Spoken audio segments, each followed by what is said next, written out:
Hello and welcome to this edition of Movie TV Editorial Opinion. Since 1965, presidents in Zambia stamped their authority against their opponents who dared to criticize them using defamation of the president. But before we go any further, a question which comes to mind to an ordinary citizen is, what is defamation of the president?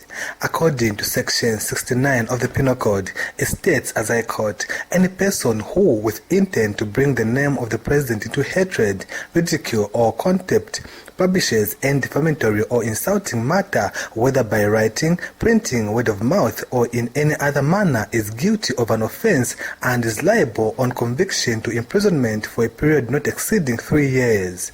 Just like Public Order Act, defamation of the president was a darling piece of legislation which past presidents never wanted to get rid of, as it was a weapon used to silence any critical voice. However, to everyone's surprise, President Hakainde Hichilema has taken a bold decision which his predecessors failed to take by abolishing defamation of the president.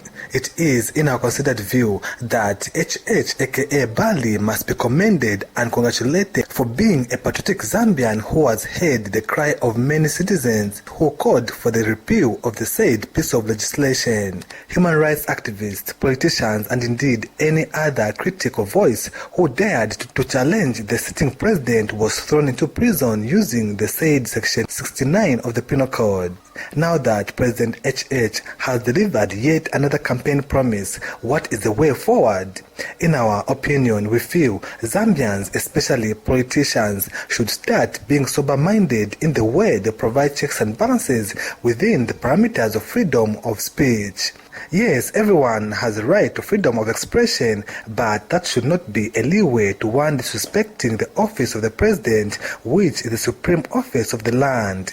Governance activists have now been provided with an opportunity to freely carry out their work of putting elected leaders to account for their action. As we end this editorial opinion, we would like to remind Zambians that a heavy weapon which the elite or the most powerful used to crack down on perceived opponents has fallen like the walls of Jericho. That's your editorial opinion.